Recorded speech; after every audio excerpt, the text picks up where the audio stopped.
Olá, boa noite. Eu sou William Galvão e começa agora o Jornal da Justiça desta terça-feira, 22 de agosto. Supremo Tribunal Federal recebe denúncia contra a deputada Carla Zambelli por perseguição com arma de fogo. O plenário entendeu que foram apresentados elementos suficientes para abertura de ação penal contra a parlamentar. Esse é um dos destaques de hoje.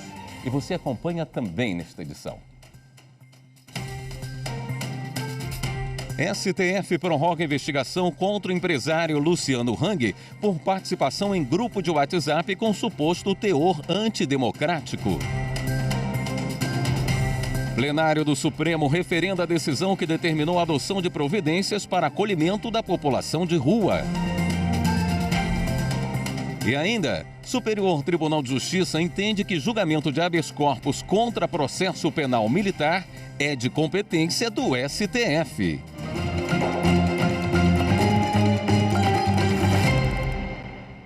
Por unanimidade, em sessão virtual, o plenário do Supremo referendou a decisão do ministro Alexandre de Moraes, que havia determinado aos estados, ao Distrito Federal e aos municípios a observância imediata das diretrizes da Política Nacional para a População em Situação de Rua. O plenário também manteve o prazo de 120 dias para que o governo federal elabore um plano de ação e monitoramento para a efetiva implementação da política nacional, respeitando as especificidades dos grupos familiares e evitando sua separação. A decisão proíbe o recolhimento forçado de bens e pertences, a remoção e transporte compulsório de pessoas e o emprego de tratamento hostil. O STF recebeu uma denúncia contra a deputada federal Carla Zambelli, do PL de São Paulo. Agora, a parlamentar é ré por porte e constrangimento ilegal com arma de fogo. O repórter Viviane Novaes traz os detalhes desse caso. A denúncia foi oferecida pela Procuradoria-Geral da República e se refere a um episódio na véspera do segundo turno das eleições, no ano passado. Com uma arma em punho, a deputada Carla Zambelli perseguiu e ameaçou um apoiador do presidente Luiz Inácio Lula da Silva numa rua de São Paulo. Segundo a PGR, a parlamentar agiu fora dos limites da autorização de porte de arma para defesa pessoal e constrangeu a vítima mediante grave ameaça com o emprego de arma de fogo. No julgamento no plenário virtual do STF sobre a denúncia, prevaleceu o voto do relator, ministro Gilmar Mendes. De acordo com o ministro, desde a comunicação do fato à autoridade policial, com a aquisição dos vídeos da conduta, depoimentos, busca e apreensão das armas, para fins de admissão da acusação, verifica-se a materialidade em relação à existência do evento, da arma, com indicadores de realidade quanto ao porte ostensivo de arma de fogo às vésperas das eleições, em situação vedada e de risco, com a perseguição e submissão da vítima à restrição espacial. Gilmar Mendes acrescentou: os elementos angariados são suficientes ao exercício da ação penal, sem prejuízo da apuração das circunstâncias do evento durante a instrução processual. A defesa de Carla Zambelli alegou que os fatos não teriam relação com o mandato de deputada federal, o que afastaria a competência do STF. Mas o ministro Gilmar Mendes lembrou que essa competência já foi analisada pela Corte no julgamento de um recurso de Zambelli. Os ministros entenderam que o episódio ocorreu na véspera do segundo turno das eleições, num contexto diretamente ligado à atividade parlamentar e em razão do cargo. Por 9 votos a 2, o STF recebeu a denúncia. A deputada passou a condição de ré e agora responde a um processo na Suprema Corte. O ministro do Supremo, Alexandre de Moraes, prorrogou o inquérito que investiga o empresário Luciano Hang, dono das lojas Havan, por participação em grupo de WhatsApp com suposto teor antidemocrático. Na decisão, Moraes também determinou o arquivamento das acusações contra outros 6 empresários apoiadores do ex-presidente Jair Bolsonaro. Os detalhes com Amanda Mustafa. A decisão do ministro Alexandre de Moraes estende o inquérito aberto contra Luciano Hang por 60 dias, após a Polícia Federal afirmar não conseguir acesso às senhas dos celulares apreendidos pela PF. A ampliação das investigações também inclui o empresário Meyer Nigre. Durante a apuração, ficou evidente a relação pessoal de Nigre com a família Bolsonaro. Segundo a PF, o dono da marca Tecnisa reproduzia conteúdo falso e de teor antidemocrático num grupo de WhatsApp chamado Empresários e Política. Ainda de acordo com os agentes, Meyer Nigri recebia mensagens que pregavam contra as urnas eletrônicas e que estariam associadas a um número de telefone que seria do ex-presidente Jair Bolsonaro. O ministro do Supremo Tribunal Federal também mandou arquivar investigações contra outros 6 empresários que faziam parte desse mesmo grupo de WhatsApp por considerar ausência de justa causa. Alexandre de Moraes considerou que Afrânio Barreira Filho, dono do Coco Bambu, Luiz André Tissot, da Sierra Móveis, Ivan Grobel, da W3 Engenharia, José Isaac Pérez, da Multiplan, José Curi Júnior, do Barra World Shopping, e Marco Aurélio Raimundo, da Mormai, não passaram dos limites de manifestação interna sem capacidade de causar influência em terceiros, como formadores de opinião. A segunda turma do STF reconheceu a competência da Justiça Eleitoral para julgar acusados de participar de esquema que beneficiaria empresas em obras no estado de Pernambuco entre os anos de 2007 e 2014. Repórter Marta Ferreira. Os 2 recursos em habeas corpus foram julgados em conjunto e abordam supostos atos de fraude em obras públicas no estado de Pernambuco. O processo trata da apuração de delitos de corrupção passiva e ativa, bem como lavagem de dinheiro, e foi instaurado após acordos de colaboração premiada firmados por executivos da Odebrecht.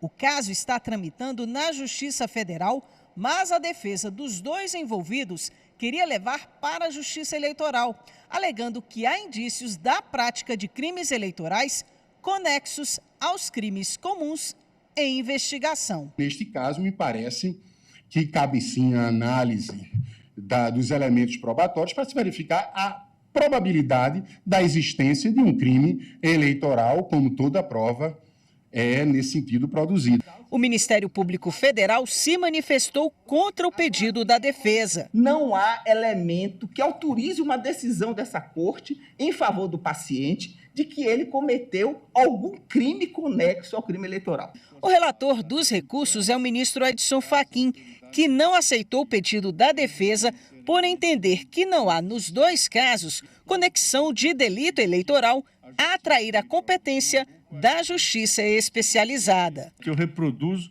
aquela decisão do juízo da 4ª Vara Federal do Recife, que ao examinar esta matéria, assentou precisamente que, mesmo que o requerente mencione que os colaboradores tenham indicado que os valores negociados com as empreiteiras eram destinados ao PSB e a campanhas eleitorais, inclusive mencionando a expressão Caixa 2, é fato que nada mencionaram sobre declaração de bens de candidato, sobre prestação de contas partidárias e sobre o emprego de valores de fonte diversa da campanha. Portanto, a conduta narrada, em meu modo de ver, está longe de beirar uma conexão com delito eleitoral.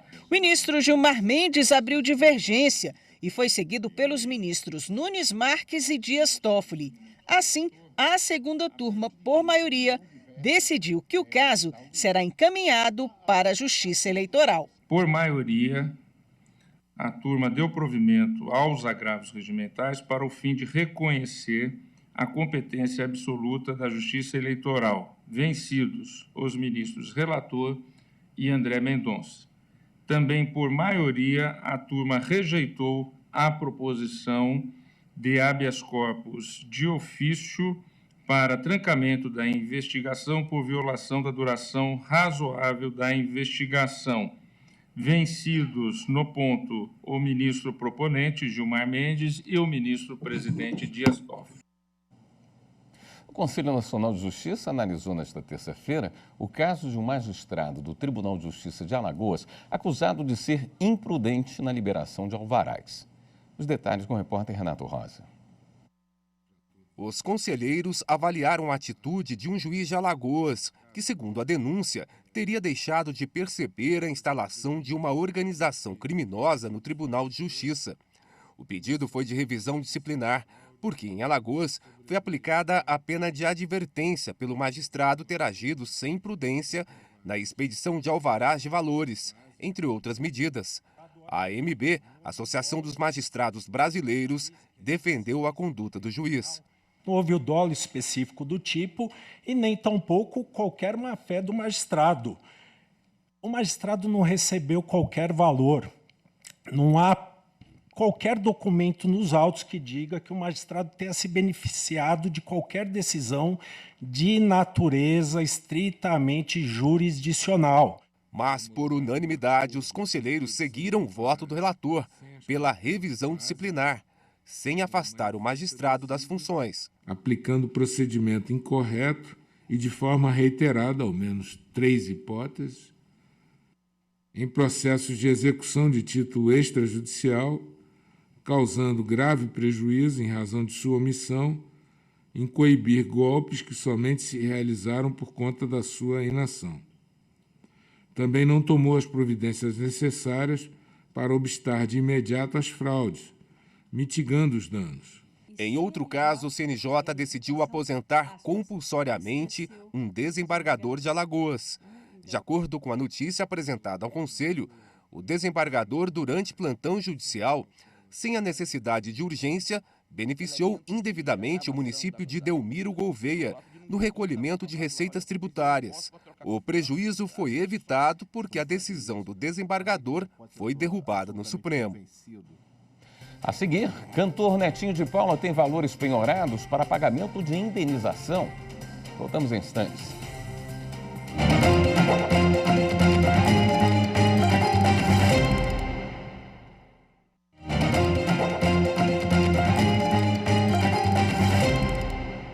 A Justiça Paulista penhorou R$83 mil do cantor e apresentador Netinho de Paula, condenado em processo movido por uma mulher que alegou ter sido constrangida publicamente durante participação no programa dele na TV Record em 2001. A mulher foi ao programa junto da sobrinha menor de idade para pedir ajuda financeira para a mãe da menina fazer um transplante de rim. De acordo com o processo, ela teria sido pressionada por Netinho para ser a doadora do órgão. Netinho foi condenado a pagar uma indenização de quase R$163 mil em valores atualizados. Para a sexta turma do Superior Tribunal de Justiça, o habeas corpus contra as regras do processo penal militar traz discussão de competência do STF. O repórter Rafael Porfírio explica o caso. A Defensoria Pública do Rio de Janeiro impetrou o habeas corpus coletivo para que a Auditoria Militar do Estado fosse compelida a oportunizar a apresentação de resposta à acusação e examinar a possibilidade de absolvição sumária em todos os processos sob a sua jurisdição. Segundo a Defensoria Pública do Rio, a ausência de previsão específica dessas fases processuais no Código de Processo Penal Militar viola a Constituição Federal. A ministra Laurita Vaz observou que, além de o habeas corpus não ser a via processual adequada para a discussão pretendida pela Defensoria Pública do Rio de Janeiro, a instituição não é parte legítima para postular controle abstrato de constitucionalidade, nem o STJ tem competência para julgar essa matéria. Segundo a ministra, a análise abstrata de tema de caráter processual, sem impacto direto e imediato na liberdade de locomoção da coletividade, tida como paciente na impetração, não autoriza a utilização de habeas corpus coletivo. Laurita Vaz também ressaltou que, apesar de sua relevância como órgão essencial à função jurisdicional, a Defensoria Pública não foi incluída no rol de legitimados para a propositura das ações de controle abstrato de constitucionalidade federal. Do mesmo modo, a ministra explicou que não é possível que se utilize o habeas corpus para discutir constitucionalidade de lei em tese no STJ, o que configuraria usurpação da competência do STF. Para atender uma resolução do CNJ de instalar pontos de inclusão digital nos tribunais de todo o país, o Superior Tribunal de Justiça disponibilizou um espaço voltado ao atendimento virtual para qualquer cidadão que precise interagir com o Poder Judiciário e que tem dificuldades com tecnologias. Saiba como funciona na reportagem de Marina Campos. Audiência judicial por videoconferência, enviar petições online, depoimentos. Tudo isso já é possível fazer hoje de forma virtual e faz parte da realidade do sistema de justiça. Mas para algumas pessoas que não têm familiaridade com computadores e sistemas virtuais, isso pode representar mais do que uma dificuldade de adaptação tecnológica. É o distanciamento dos direitos básicos. E foi para ampliar o acesso à justiça que o STJ instalou o PID, o Ponto de Inclusão Digital. Localizado dentro do espaço do advogado, o PID conta com toda a infraestrutura adequada para a privacidade de atos processuais, como depoimentos de testemunhas, audiências e interação com integrantes do sistema de justiça. Além disso, todos os atendimentos são acompanhados por um consultor qualificado para prestar suporte técnico. A chefe substituta da seção que gerencia a sala, Priscila Freitas Santos, explica que o serviço tem o objetivo de resguardar os direitos dos excluídos digitais e atende a uma resolução do Conselho Nacional de Justiça. O CNJ se preocupou em tornar a justiça muito mais acessível para quem quer que seja. Então, independentemente do nível de escolaridade ou da familiaridade que a pessoa tenha com esse novo mundo digital, nós do STJ estamos prontos para garantir que essa pessoa tenha acesso à nova justiça. O PID tem instalações acessíveis e pode ser utilizado por qualquer pessoa com dificuldade em lidar com a tecnologia, seja advogados, partes em processos, magistrados e demais operadores do direito. Para utilizar o espaço, não é necessário agendamento prévio. O PID está localizado no térreo da sede do STJ em Brasília e funciona das 9 da manhã às 7 da noite. Uma universitária baiana que ingressou na faculdade pelo sistema de cotas foi absolvida da acusação de falsidade ideológica por ausência de dolo. Quem tem os detalhes desta decisão do TRF da Primeira Região é o repórter Lincoln Freitas.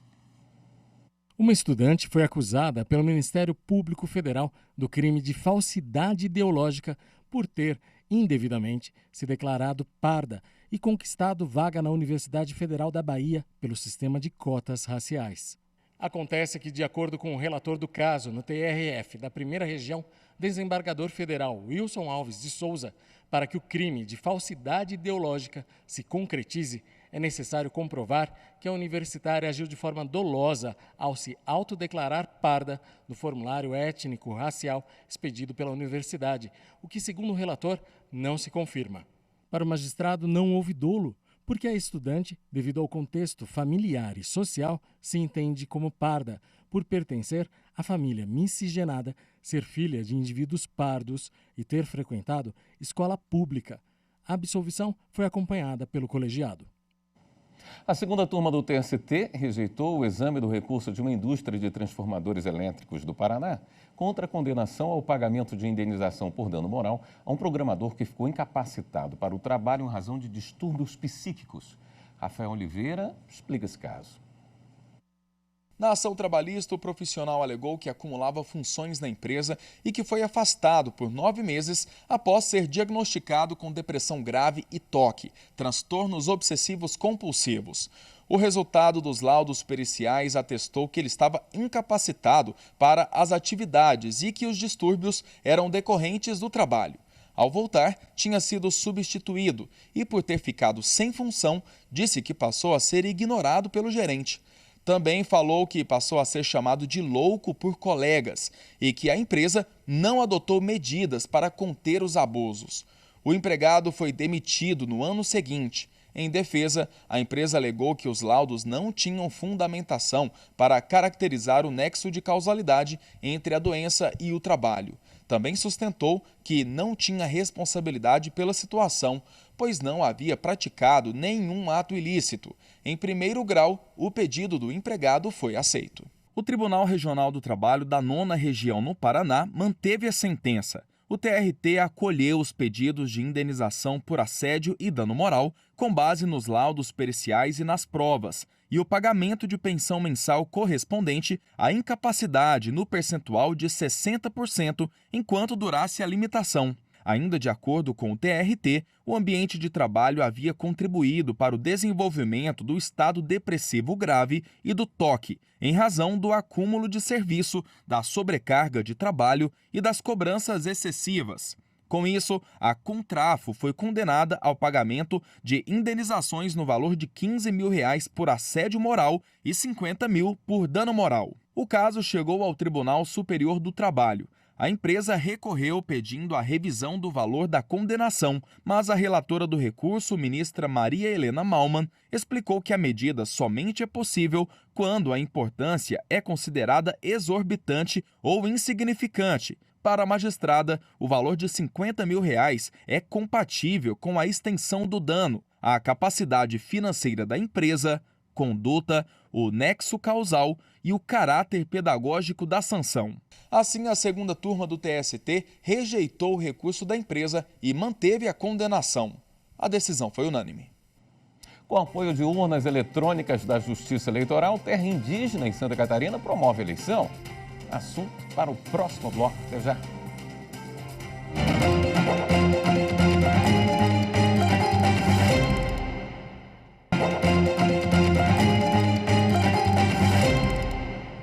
Tem sessão plenária daqui a pouco no Tribunal Superior Eleitoral. A transmissão ao vivo é na sequência do Jornal da Justiça. Repórter Fábio Ruas tem os destaques da pauta de hoje. Os ministros do TSE devem julgar um recurso em que um vereador de Maringá, no Paraná, trocou de partido para concorrer como deputado estadual em 2022, fora da janela partidária, que permitiria mudança. Agora, ele recorre ao TSE porque perdeu o mandato por infidelidade partidária.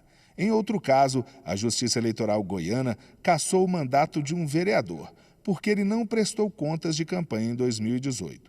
Ainda na pauta, um recurso que pede para anular a diplomação e a posse do deputado federal José Eurípedes Clemente, eleito em 2022 por Porto Velho, Rondônia. A acusação diz que, quando foi feito o registro da candidatura, Clemente estava inelegível por condenação criminal. Já com o tema fraude à cota de gênero nas eleições 2020, os casos são da Paraíba, Minas Gerais e Paraná. A pauta completa de julgamentos você confere em tse.jus.br. Um cacique foi eleito presidente de uma terra indígena em Santa Catarina. Para a realização do pleito, foram usadas urnas eletrônicas cedidas pela Justiça Eleitoral. Mariana Fabre. O cacique Setembrino Camley foi eleito presidente da terra indígena Laclanoxoclém, em Santa Catarina. A eleição ocorreu no último dia 20, com urnas eletrônicas cedidas pela Justiça Eleitoral. O novo cacique presidente foi eleito em segundo turno, com 57,5% dos votos válidos. Ele vai ocupar o cargo pelos próximos 3 anos, sendo responsável por 9 aldeias que fazem parte da terra indígena, localizada nos municípios catarinenses de José Boatê, Vitor Meireles e Itaiópolis. O candidato derrotado, Faustino Criri, obteve 42,5% dos votos. Foram 18 votos em branco e 14 nulos. Os votos válidos totalizaram 1.225. A votação começou às 8 da manhã e terminou às 3 da tarde. A chapa vencedora, composta também pela vice Fabina dos Santos, foi diplomada logo após a totalização, que levou menos de 1 hora para ser concluída. O primeiro turno das eleições na terra indígena ocorreu no dia 6 de agosto, também com o uso de urnas eletrônicas. 9 caciques regionais foram eleitos e diplomados depois da proclamação do resultado. Desde 1997, a Justiça Eleitoral promove o empréstimo de urnas eletrônicas e dá suporte gratuito para que entidades públicas organizadas e instituições de ensino realizem suas eleições. O Procurador-Geral da República, Augusto Aras, lançou um livro com os resultados dos trabalhos do Ministério Público no enfrentamento da Covid-19. Repórter Érica Picelli. A publicação, lançada hoje durante sessão do Conselho Nacional do Ministério Público, reúne a intensa atuação do Ministério Público brasileiro no enfrentamento da Covid-19, o que envolveu centenas de membros e servidores em todo o país, em um trabalho coordenado pela Procuradoria-Geral da República e pelo Conselho Nacional do Ministério Público, o CNMP, por meio do Gabinete Integrado de Acompanhamento da Epidemia da Covid-19, o GIAC. A publicação tem como objetivo reunir dados e informações acerca do trabalho que teve como ferramentas o diálogo e a cooperação para reduzir danos e consequências do coronavírus. É com satisfação que hoje lançamos o livro Ações que Salvam.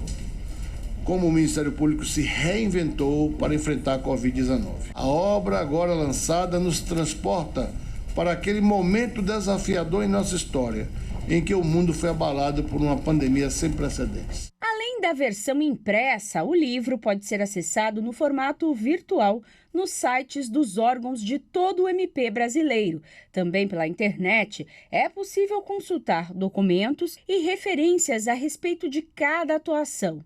Neste caso, basta clicar nos links indicados ao longo da obra. Esta edição do Jornal da Justiça fica por aqui. Obrigado pela sua companhia, uma boa noite, até amanhã.